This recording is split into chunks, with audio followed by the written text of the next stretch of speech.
أعوذ أعوذ بالله بالله من الشيطان من الشيطان الرجيم الرجيم بسم الله بسم الله الرحمن الرحمن الرحيم الرحيم يكاد البرق يكاد البرق يخطف يخطف أبصارهم أبصارهم كلما كلما یا مد آئی ہے، اس لیے ہم نے تھوڑا سا لمبا کیا. كلما كلما أضاء لهم أضاء لهم مشوا فيه. مشوا فيه. اب یہ میم کے اوپر شد آ رہی ہے. میم اور نون کے اوپر جب بھی شد آئے گی اس میں غنہ کیا جاتا ہے. غنہ کیا ہے؟ ناک میں آواز لے کر کے جانا. غنہ کیا ہے؟ ناک میں آواز لے کر کے جانا. تو ہم اس کو پڑھیں گے لہم مشوا فیہ. لهم مشوا فيه. وَإِذَا وإذا اب لمبا کیوں کیا؟ شک مد کی وجہ سے لمبا کیا ہے ہم نے، مد کی وجہ سے. وَإِذَا أَظْلَمَ وإذا أظلم عَلَيْهِمْ عليهم قَامُوا قاموا وَلَوْ شَاءَ اللَّهُ ولو شاء الله لَذَهَبَ لذهب بِسَمْعِهِمْ بسمعهم وَأَبْصَارِهِمْ وأبصارهم إِنَّ اللَّهَ إن الله عَلَى على كُلِّ شَيْءٍ كل شيء قدير. قدير. بسم الله والحمد لله حمدا كثيرا طيبا مباركا فيه كما يحب ربنا ويرضى، والصلاة والسلام على رسول الله. أشهد أن لا إله إلا الله وحده لا شريك له، وأشهد أن محمدا عبده ورسوله صلى الله عليه وسلم. اللهم اجعل القرآن ربيع قلوبنا ونور صدورنا وجلاء أحزاننا وذهاب همومنا وغمومنا. يا مقلب القلوب ثبت قلوبنا على دينك، ويا مصرف القلوب صرف قلوبنا على طاعتك. وبعد. سورۃ البقرہ آیت نمبر 20. رب تعالیٰ فرما رہے ہیں یکاد البرق،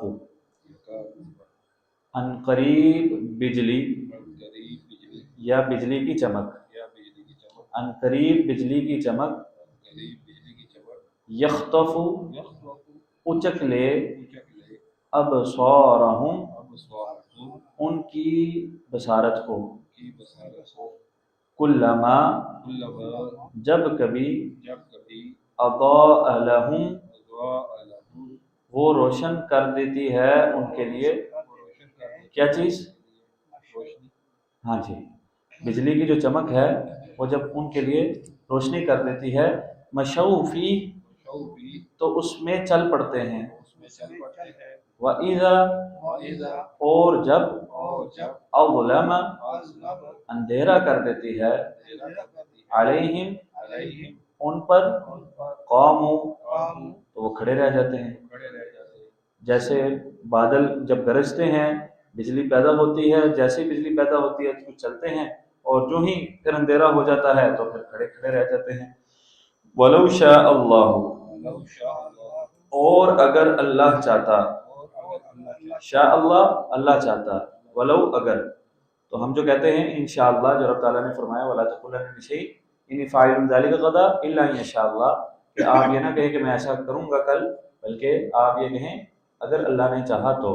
تو یہ لو شاء اللہ، اگر اللہ نے اللہ چاہتا، اور انشاءاللہ یہ ایک ہی معنی میں ہے. ولو شاء اللہ اور اگر اللہ چاہتا، لذهب تو لے جاتا، بسمعہم ان کی سماعت کو، وابصارہم اور ان کی بصارت کو. ان اللہ بے شک اللہ، علی کل شیء ہر چیز پر، قدیر کامل قدرت رکھنے والا ہے. رب تعالیٰ پچھلے آیات میں منافقین کی مثالیں دے رہے ہیں، ان کی خصلتیں بتا رہے ہیں، اور یہ آخری آیت ہے اس موضوع میں. آگے مزید بھی تفصیل ہے، لیکن یہ موضوع یہاں پر منافقین کا اس آیا مبارکہ میں یعنی آیت نمبر 20 میں مکمل ہو رہا ہے. رب تعالیٰ یہ دوسرے منافقین کی مثال، منافقین کی کافی قسمیں ہیں، ان میں سے ایک تو وہ ہیں کہ جو حق کو سننا ہی نہیں چاہتے، تو اللہ رب العزت نے بھی ان کے دلوں پر، ان کے کانوں پر، ان کی آنکھوں پر سب چیزوں کو بند کر دیا ہے۔ لیکن یہ وہ قسم ہے کہ جو حق کو سنتے ہیں تو کچھ اس کو بہتر بھی لگتا ہے، اور کبھی وہ پھر اپنے نفاق میں چلے جاتے ہیں، یہ متذبذب کیفیت میں رہتے ہیں۔ یہ وہ والے منافقین ہیں، ان کی رب تعالیٰ مثال پچھلی آیا میں بھی جو ہم نے پڑھی ہے 19 نمبر، اس میں بھی رب تعالیٰ ان کی مثال بیان کر رہے ہیں کہ جب آسمان سے بارش آتی ہے، یعنی دینی احکامات کا نزول ہوتا ہے، تو اس میں کہیں اندھیرے ہیں، کہیں کڑک ہے، کہیں پر چمک ہے، یعنی کہیں پر مشکلات ہیں، کہیں پر صبر کرنا پڑتا ہے، کہیں پر رب تعالیٰ کی طرف سے سختیاں آتی ہیں دین کو بچانے کے لیے، دین کے اوپر قائم رہنے کے لیے، تو اس وقت کیا ہوتا ہے، اپنے کانوں میں انگلیاں ڈال لیتے ہیں۔ اور جب روشنی ہوتی ہے، یعنی خیر آتی ہے کوئی مال غنیمت کی صورت میں، یا ایسے معاملات جو فائدہ دینے والے ہیں، تو پھر کیا ہوتا ہے، رب تعالیٰ اس آیت فرما رہے ہیں، تو وہ پھر چلنے لگ جاتے ہیں، وہ پھر اسلام کے مطابق خود کو ڈھالنے کی کوشش کرتے ہیں، اور جب دیکھتے ہیں کہ پھر مشکلات آ گئی تو پھر کیا ہوتا ہے کہ واپس اپنے نفاق پر چلے جاتے ہیں۔ تو رب تعالیٰ فرماتے ہیں کہ ان قریب اللہ چاہے تو کیا ہو، ان کی بصارت کو یہی جو جس چیز میں وہ چلنے لگ جاتے ہیں، یعنی جو خیر کے احکامات ہیں، یا مال غنیمت وغیرہ آتا ہے، یا مسلمانوں کے لیے جو کوئی مفید چیزیں آتی ہیں جس میں یہ اپنے آپ کو ساتھ چلانے کی کوشش کرتے ہیں، رب تعالیٰ اگر چاہے تو اسی کے ذریعے ان کی سماعت بصارت لے جائے، لیکن اللہ رب العزت ایسا نہیں کرتا۔ کیوں؟ کیونکہ اللہ کا قانون ہے کہ جو جتنا چلنا چاہتا ہے اللہ اس کو چلاتا ہے۔ پہلی قسم کے حوالے سے تو واضح فرما دیا کہ فی قلوبہم، نہیں کیا فرمایا، ختم اللہ علی قلوبہم وعلی سمعہم وعلی ابصارہم غشاوہ، رب تعالیٰ ایسے پردے ڈال دیتے ہیں۔ لیکن ان ایسی قسم کے اوپر رب تعالیٰ پردے کیوں نہیں ڈالتے؟ کیونکہ یہ کچھ نہ کچھ چل رہے ہوتے ہیں، لیکن چونکہ نفاق ہے اور نفاق خطرناک چیز ہے، اس لیے اس سے نکلنا اور بچنا اور اس تذبذب کی کیفیت سے نکلنا یہ نہایت ضروری ہے۔ رب تعالیٰ ان آیات میں منافقین کی مثالیں دے کر کے مجھے آپ کو دراصل متنبع کر، اگر آپ کی یا میری ایسی کیفیت ہے تو اس کیفیت سے ہم نکلیں، علم حاصل کریں، رب تعالیٰ کے کلام کے ساتھ مزید اپنا تعلق جوڑیں، رب تعالیٰ کے حبیب صلی اللہ علیہ وسلم کے فرامین کے ساتھ اپنا تعلق جوڑیں۔ اللہ تو ہر چیز پر قادر ہے، لیکن جو اس کے قانون ہیں وہ بدلتے نہیں۔ رب تعالیٰ فرماتے ہیں ما یبدل القول لدی، میرے جو بات ہے وہ میرے بدلنے والی نہیں ہے۔ ومن اصدق من اللہ قیلا، جو اللہ کی بات ہے وہ سب سے زیادہ سچی ہے۔ ومن اصدق من اللہ حدیثا، اللہ جو بات بیان کرتے ہیں وہ سب سے زیادہ صداقت والی ہوتی ہے۔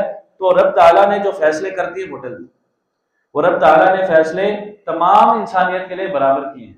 کچھ تو فیصلے ایمان کے اعتبار سے ہیں، آخرت کے اعتبار سے ہیں، لیکن دنیاوی اعتبار سے جو رب تعالیٰ کے فیصلے ہیں وہ اٹل ہیں، اس کے اوپر کوئی بھی عمل کرے، وہ مومن ہو، وہ منافق ہو یا کافر ہو، رب تعالیٰ اس کے ساتھ معاملہ ویسے کرتے ہیں، اور آخرت وہ صرف اہل ایمان کے لیے ہے۔